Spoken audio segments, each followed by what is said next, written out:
नमस्कार दोस्तों, आज हम जा रहे हैं भद्रकाली और आप मेरे पीछे एक बोर्ड देख पा रहे हैं। भद्रकाली उधर साइड में लिखा हुआ है, आपको थोड़ा धुंधला दिख रहा होगा, लेकिन आज हम भद्रकाली जा रहे हैं, वो भी हमारी साइकिल पर।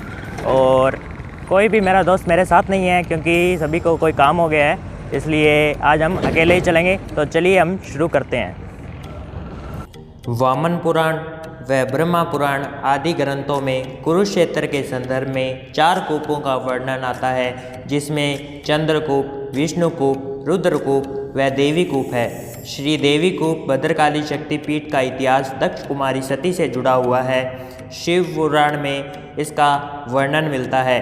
एक बार सती के पिता दक्ष प्रजापति ने यज्ञ का आयोजन किया। इस अवसर पर सती व उसके पति शिव के अतिरिक्त सभी देवी देवताओं व ऋषि मुनियों को बुलाया। जब सती को इस बात का पता चला तो वह अपने अनुचरों के साथ पिता के घर पर पहुंची, तो वहां भी दक्ष ने उनका किसी प्रकार से आदर नहीं किया और क्रोध में आकर शिव की निंदा करने लगे। अपने पति का अपमान सहन न कर पाई और स्वयं को हवन कुंड में अपने आप को होम कर डाला। जब सती की मृतदेह को लेकर ब्रह्मांड में घूमने लगे तो भगवान विष्णु ने अपने सुदर्शन चक्र से सती के शरीर को 52 हिस्सों में बांट दिया। जहाँ जहाँ सती के अंश गिरे वहाँ वहाँ पर शक्तिपीठ स्थापित हुए। कांगड़ा के स्थान पर माता का वक्षस्थल गिरा, जिसके कारण माता ब्रजेश्वरी कहलाई। इसी प्रकार कलकत्ता में केश गिरने से महाकाली, असम में कोक गिरने से कामाख्या देवी और मस्तिष्क का अग्रभाग से मनसा देवी, जिह्वा गिरने से ज्वाला देवी, सहारनपुर के पास शीश गिरने से शाकंभरी देवी आदि इसी प्रकार है। हरियाणा के एकमात्र प्राचीन शक्तिपीठ श्री देवी कूद भद्रकाली मंदिर कुरुक्षेत्र के देवी कूद में सती का दायां गुल्फ अर्थात घुटने से नीचे का भाग गिरा और वहां शक्तिपीठ स्थापित हुई। महाभारत के युद्ध से पूर्व अर्जुन ने भगवान श्री कृष्ण की प्रेरणा से मां भद्रकाली की पूजा की और कहा था कि मैंने सच्चे मन से पूजा की है, अतः आपकी कृपा से ही मेरी विजय हो और युद्ध के उपरांत मैं यहाँ घोड़े चढ़ाने आऊँगा। शक्तिपीठ की सेवा के लिए श्रेष्ठ घोड़े अर्पित करूँगा। श्री कृष्ण व पांडवों ने युद्ध जीतने पर ऐसा ही किया। तभी से मान्यता पूर्ण होने पर यहाँ श्रद्धालु सोने, चांदी व मिट्टी के घोड़े चढ़ाते हैं। यह बात रही हरियाणा की। तो आइए अब हम हनुमानगढ़ टाउन के भद्रकाली मंदिर की चर्चा करते हैं। नमस्कार दोस्तों, हम पहुंच चुके हैं भद्रकाली में और आप मेरे पीछे ये बोर्ड लगा हुआ देख सकते हैं और उधर आपको भद्रकाली मंदिर है और यहाँ पर काफ़ी लोग आते हैं। आप इधर ये पीछे यहाँ पर देख सकते हैं, ये जो है घग्गर नदी है, जो विलुप्त सरस्वती नदी है और इसमें जब पानी आता है तो ऊपर से ये पूरा भर जाता है और ये जो साइड में आपको खंभे दिख रहे हैं केवल यही दिखते हैं और इसके ऊपर से लोग जाते हैं। और आज हम जो हमारा साधन है, मतलब वाहन है, वो हम साइकिल पर आए हैं। आप पीछे देख सकते हैं। पहले हम देख रहे थे कि कोई हमारे दोस्त थे, वो आ रहे थे हमारे साथ, फिर उनको कोई काम हो गया, फिर मैंने सोचा कि हमें खुद को हमारे साइकिल पर ही चलना चाहिए। फिर उसके बाद में हम साइकिल पर आए और चलो बेकार की बातें छोड़ते हैं और काम की बात पे आते हैं। अब आप ये पूछ रहे थे आप कितने पैसे कमाते हैं, तो अभी तक हम कोई पैसे नहीं कमाते हैं, अभी हमारी शुरुआत है, आगे आगे देखिए होता है क्या। और चलिए चलते हैं, तो चलिए शुरुआत करते हैं। ओके। हनुमानगढ़ टाउन के पास वर्तमान नदी घग्गर और विलुप्त सरस्वती नदी के किनारे स्थित मां भद्रकाली मंदिर का अपना एक ऐतिहासिक महत्व है। यहाँ के कुछ लोगों के अनुसार इस मंदिर का निर्माण मुगल बादशाह अकबर ने करवाया था। एक बार मुगल बादशाह अकबर अपनी सेना के साथ बटनेर दुर्ग पर आक्रमण करने के लिए आए थे। तभी वो सभी इस विशाल जंगल में भूख और प्यास से जूझ रहे थे। तभी उन्हें एक बूढ़ी महिला दिखाई पड़ी। उस बूढ़ी महिला से अकबर ने कहा कि आप यहाँ पर क्या कर रहे हैं? तो उसने कहा कि मैं आपकी मदद के लिए यहाँ पर आई हूँ। तो अकबर ने कहा कि आप हमारी भूख और प्यास की मदद कीजिए। तो बूढ़ी महिला ने कहा आप यहाँ पर खड्डा खोद लीजिए तो आपको यहाँ पर पानी मिल जाएगा।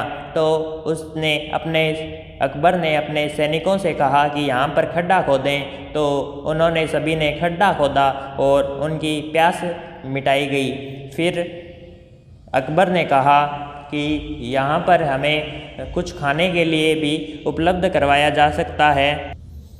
तो बूढ़ी महिला ने कहा कि मैं तुम्हें यह बास्केट दे रही हूँ, इसके ऊपर कपड़ा लगा दिया, इस कपड़े को मत हटाना और इसमें से जितना चाहिए उतना खाना निकाल लेना। तो सभी ने ऐसा ही किया, कपड़े को नहीं हटाया और अंदर से खाना निकाल कर सभी खाते गए और इसी तरह उनकी भूख और प्यास का निपटारा किया गया। फिर अकबर ने पूछा कि आप कौन हैं? तो माता ने बताया कि मैं भद्रकाली हूँ और मैं यहाँ पर आपकी मदद के लिए आई थी। फिर अकबर ने पूछा कि आपकी हम क्या सहायता कर सकते हैं? तो भद्रकाली माता ने कहा कि मेरा यहाँ पर मंदिर बनवा दो। तो अकबर ने कहा कि युद्ध के उपरांत जब मैं जीत जाऊंगा तब मैं आपका यहाँ पर मंदिर स्थापित करूंगा। तो उन्होंने युद्ध के उपरांत वैसा ही किया। भटनेर दुर्ग पर आक्रमण कर जीत कर उन्होंने भद्रकाली माता का मंदिर घग्गर नदी के किनारे स्थापित करवाया।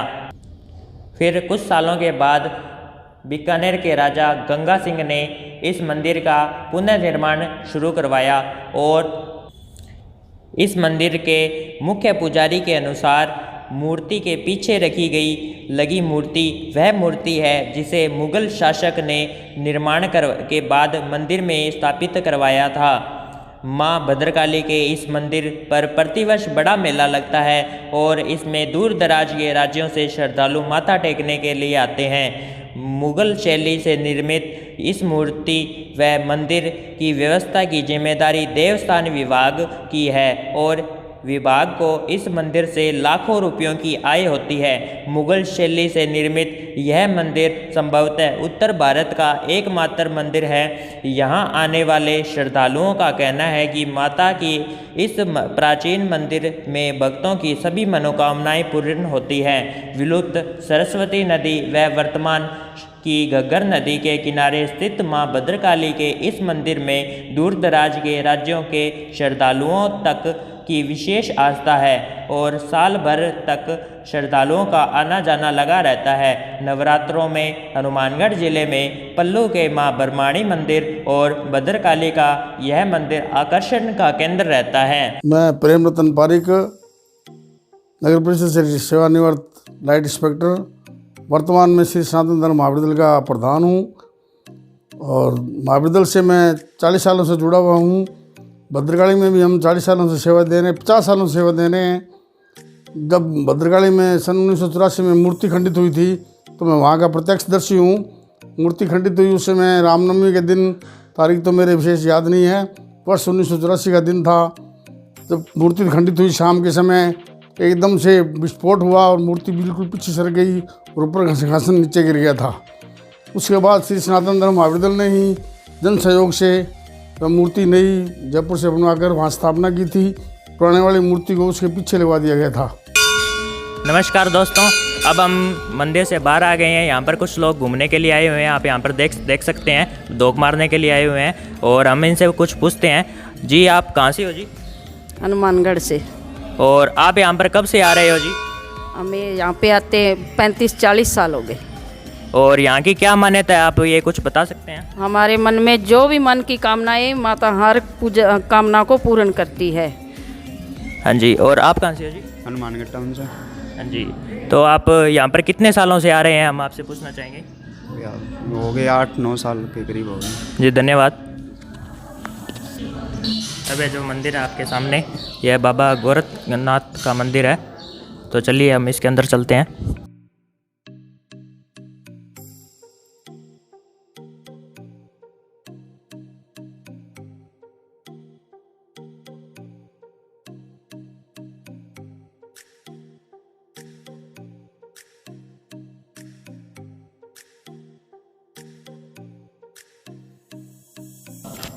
ये मंदिर गोरखनाथ का है, जहाँ पर गोरखनाथ का मंदिर था। गोरखनाथ ने अपने आप समाधि ली, उसका चरण है जहाँ पर चौंकी है माता की, जिससे कोई नारियल चढ़ता प्रसाद बोला जाता है। जहाँ पर बाबे का साफा, 2 लड्डू, नारियल, 2 की डब्बी ऐसे मिलते। यहाँ पर क्या मान्यता है अगर यहाँ पर हम लड्डू और ये मंदिर किस चीज़ का है? बेरू बाबे का, काल बेरू जी। और यहाँ पर क्या चढ़ाया जाता है? 2 लड्डू हो गए, जैसे कि काला कपड़ा हो गया, ऐसे 2 सिगरेटा, बाकी पौवा दारू का। पौवा दारू का? हाँ, बाकी जहाँ पर मन्नत मांग के वहाँ पर मोड़ी बांध दो, मन्नत पूरी हो जहाँ पर मोड़ी खोल दो, बस इसकी भी बोतल है।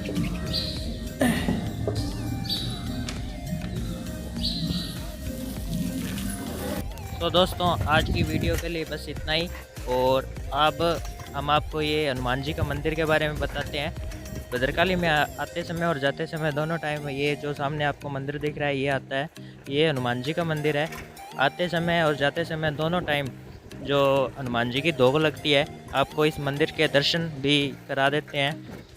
लेकिन इस टाइम मंदिर के जो दरवाजे हैं अभी बंद है, जो आप यहाँ पे देख सकते हैं। धन्यवाद।